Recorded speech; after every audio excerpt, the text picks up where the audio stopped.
Welcome to the World War I History Podcast, produced by the MacArthur Memorial, a museum and research center dedicated to preserving and presenting the history of General Douglas MacArthur, which includes the story of World War I and that of the millions of men and women who served in that war.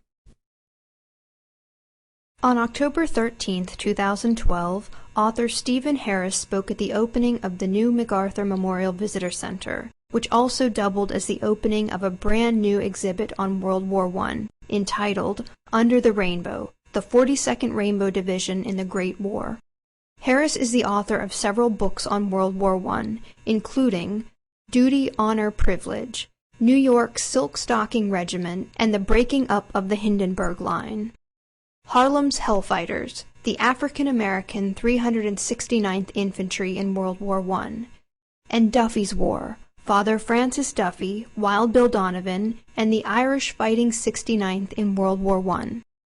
While at the memorial, Harris spoke about the Fighting 69th, Father Francis Duffy, Wild Bill Donovan, and Joyce Kilmer. We hope you enjoy his presentation. Thank you for being here. I appreciate speaking for the MacArthur Memorial group, and I've met a lot of people here for the first time, and it's been an honor.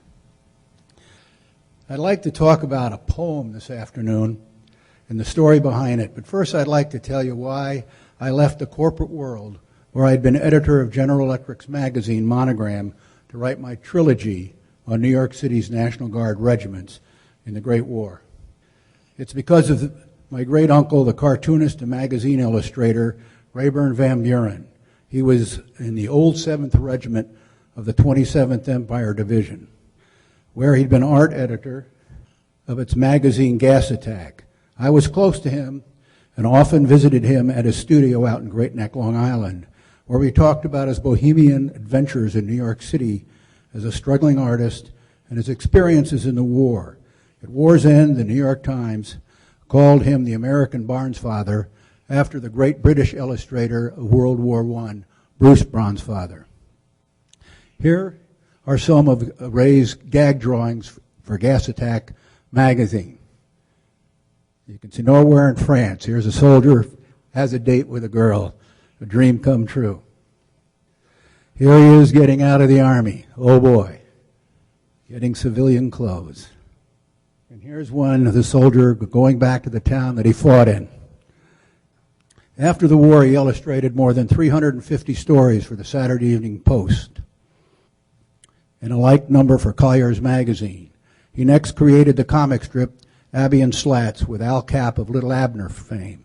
And after he died in the 1980s, I chanced to read the letters he'd written from the Western Front to his mother, my great-grandmother, and knew right away that here was a story that had to be told. After writing Duty, Honor, Privilege about the wealthy upper-crust lads from the 7th Regiment, I tackled the African Americans known as Harlem Hellfighters, and then, of course, I had to do the Irish in Duffy's War. Now let's turn to the Rainbow Division, and more importantly, to the Fighting 69th. Many of you know the story, and it's been told already here today, of how the 42nd Division got its nickname, and I just want to repeat it because I have to lead into something else. When it had been decided that its makeup was to include National Guard units from the District of Columbia and 26 states, including a yet-to-be-named Infantry Regiment from New York City, MacArthur remarked that the division would cover America like a rainbow. At that time, all of Gotham was astir about which regiment would be selected to this elite division. Among the regiments vying for a place were my great-uncle's well-heeled 7th on Park Avenue, a regiment that first used the words National Guard, but had never been engaged in any American conflict whatsoever except putting down labor strikes. This is their armory on Park Avenue. It's perhaps the greatest armory in the United States.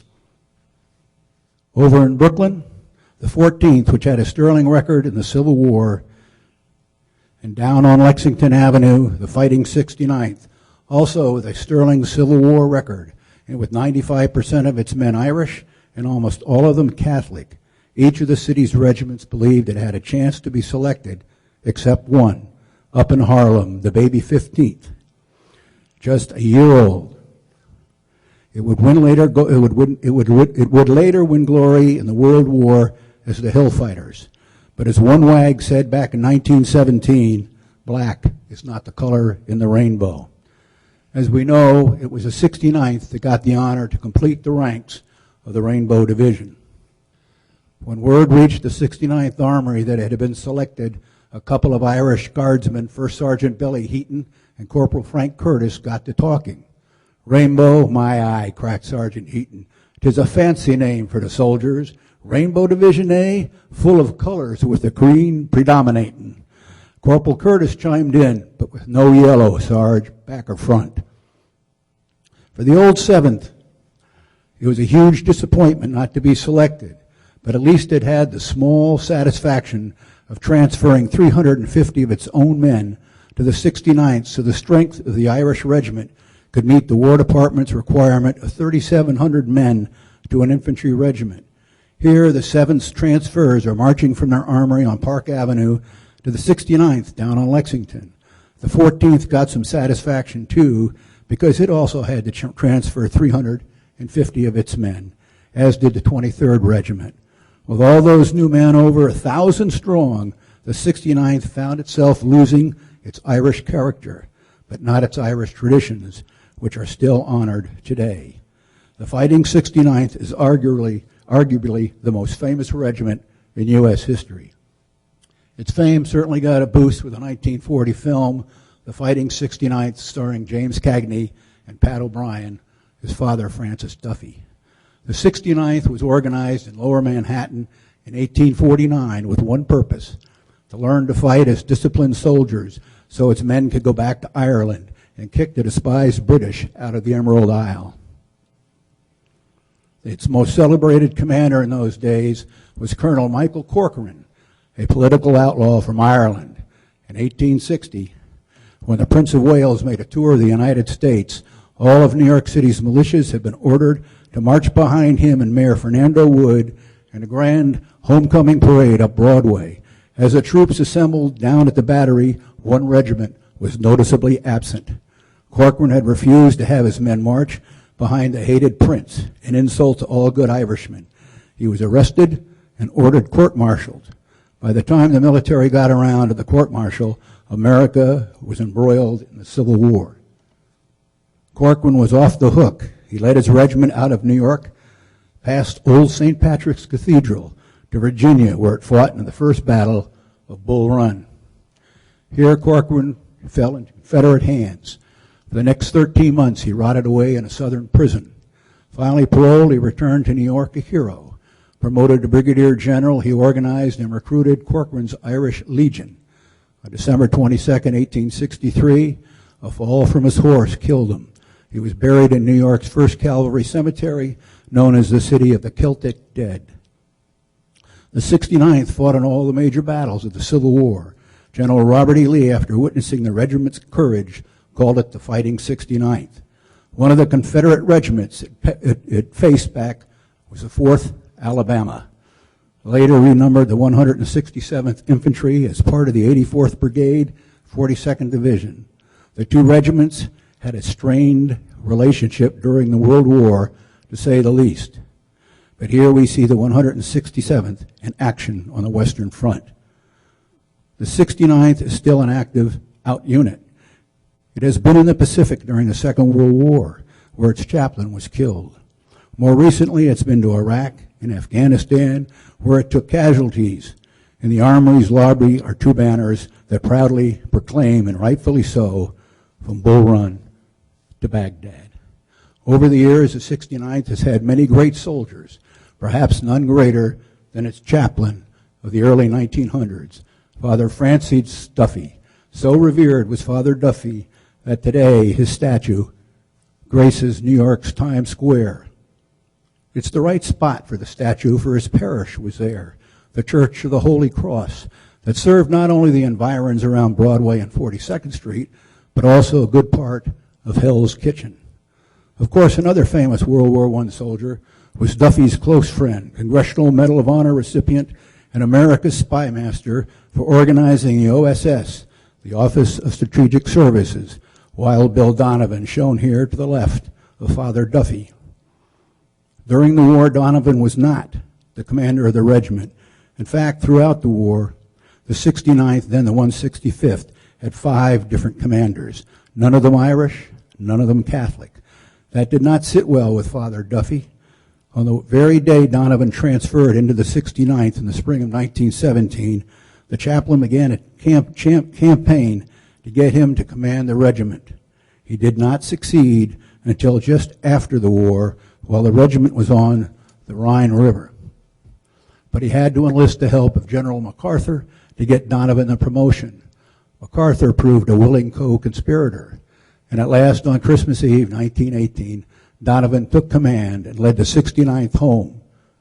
The third most famous soldier in those days, and the one I'll focus on, was Joyce Kilmer, the author of the popular poem, Trees.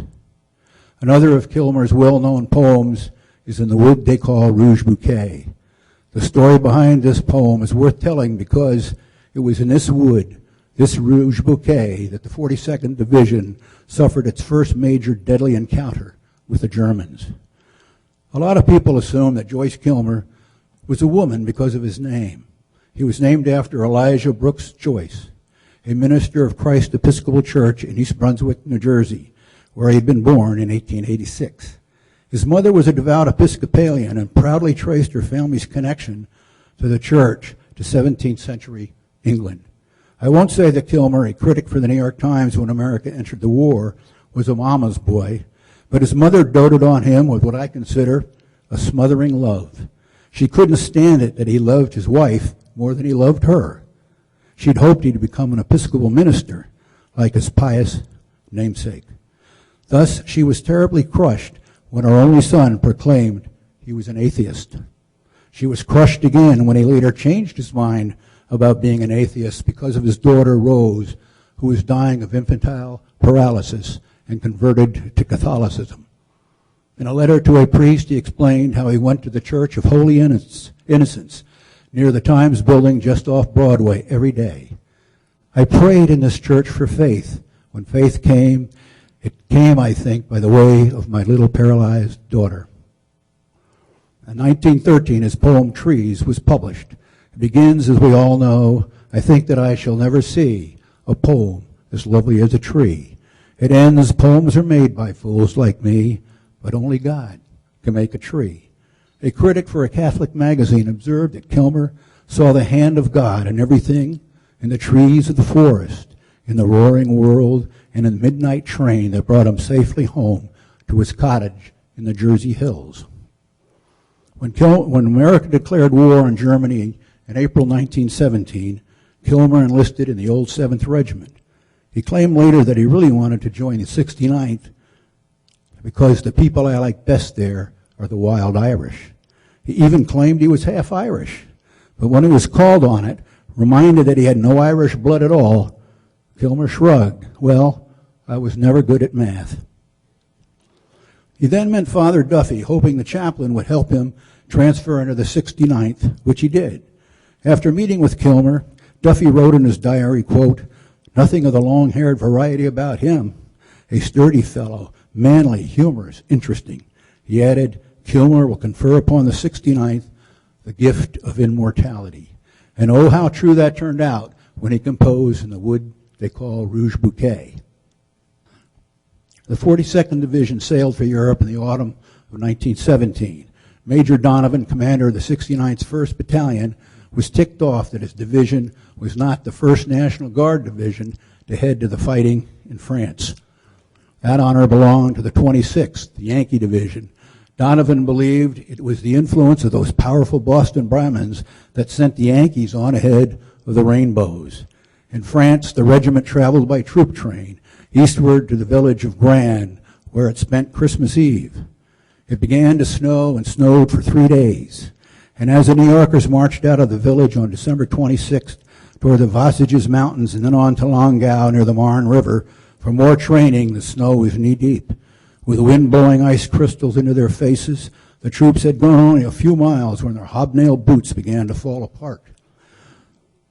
For the rest of the 4-day march, conditions worsened. The mess wagons could not keep up, and the men tracked down in hunger. They called it their Valley Forge. And when they finally reached Longau on frozen feet, they straightened up and marched into the village, belting out the song in the good old summertime. You can't kill this bunch, a Brooklyn machine gunner boasted. But then they hadn't yet moved into the Luneville sector on the Merthyr River, a subsidiary of the Moselle River and right close to German-held territory. Here in the subsector called Rouge Bouquet, each battalion in the 69th had to experience trench warfare for 10 days at a clip as part of their training. They would be mixed up with French veterans and shown the ropes. On February 27th, Donovan's 1st Battalion was the first in. Donovan was ready for anything that might come up. His 10 days passed without a hitch, although the pounding of artillery kept everyone on edge. Rope Company A Private Earl Pierce from Brooklyn, first you see a star. Shell pierce the darkness, illuminating the whole works. That is followed by the sharp rat-tat-tat of a Bosch machine gun.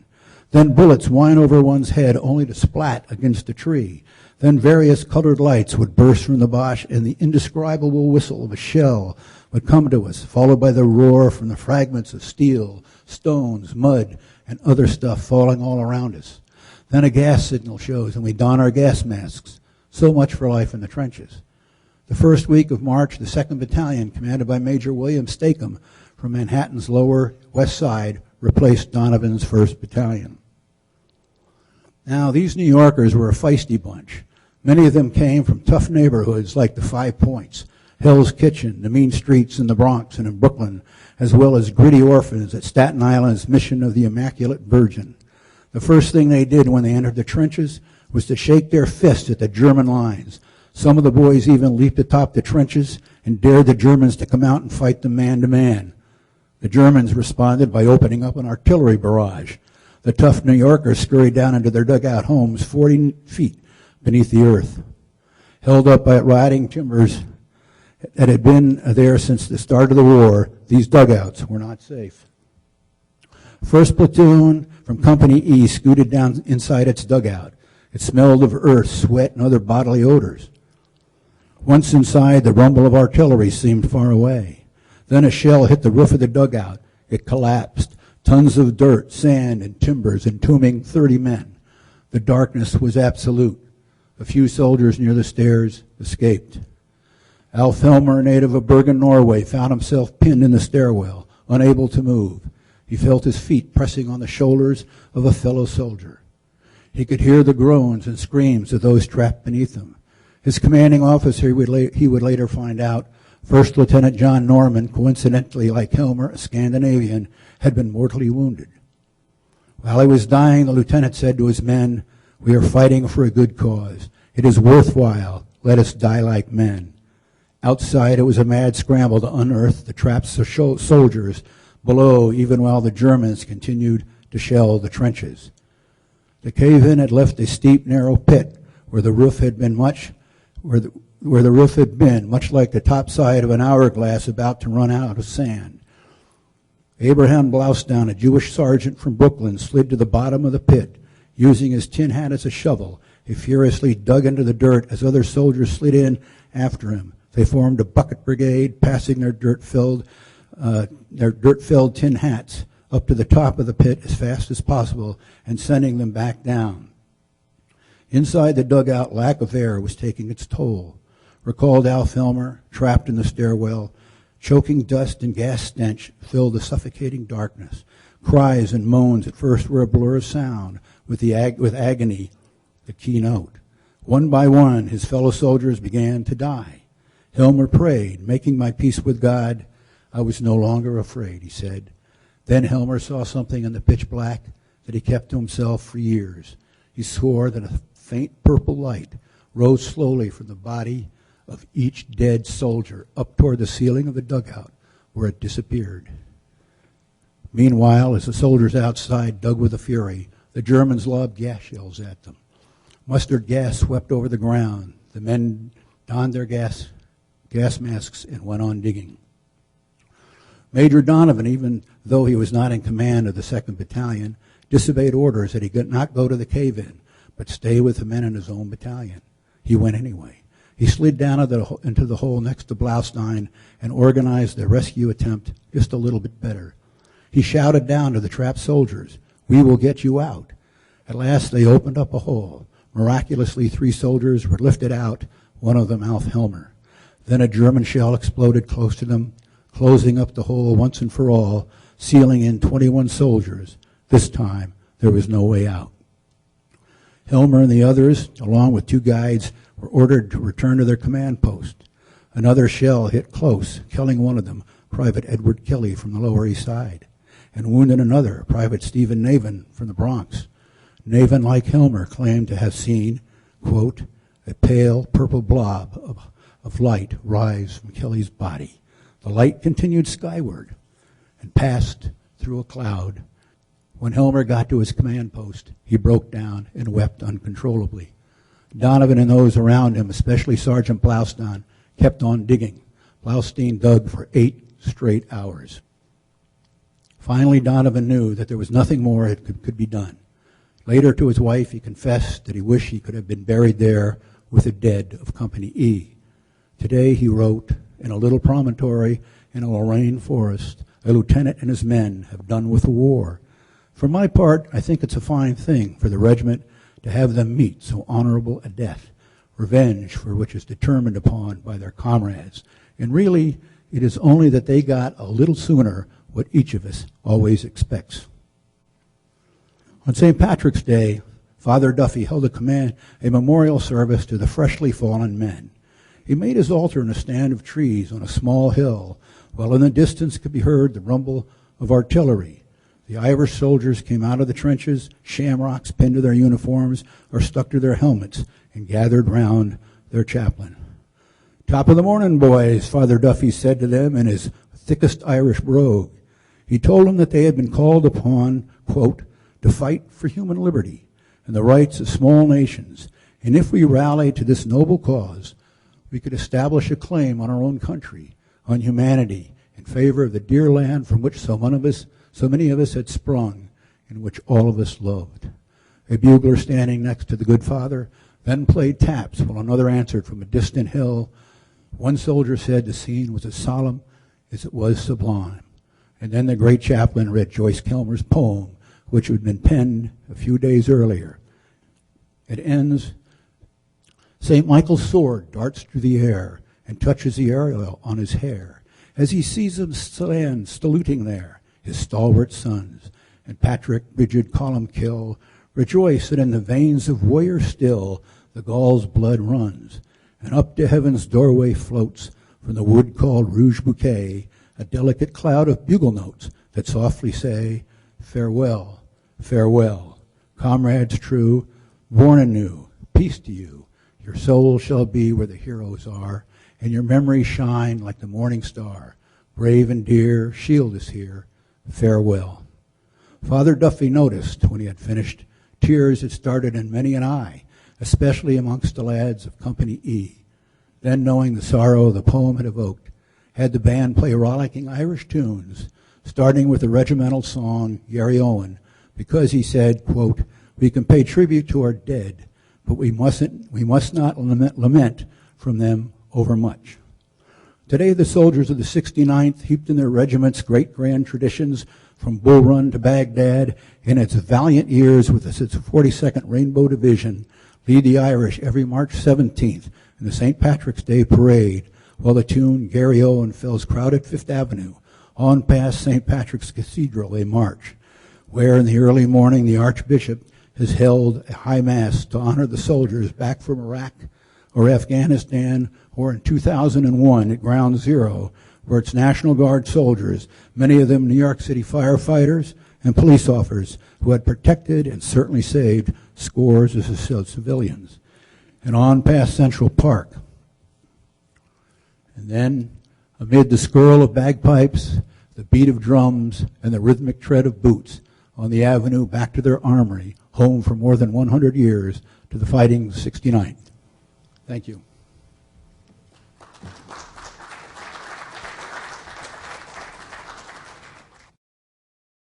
Thank you for listening. If you have any questions, suggestions, or comments, please contact Amanda Williams at amanda.williams@norfolk.gov.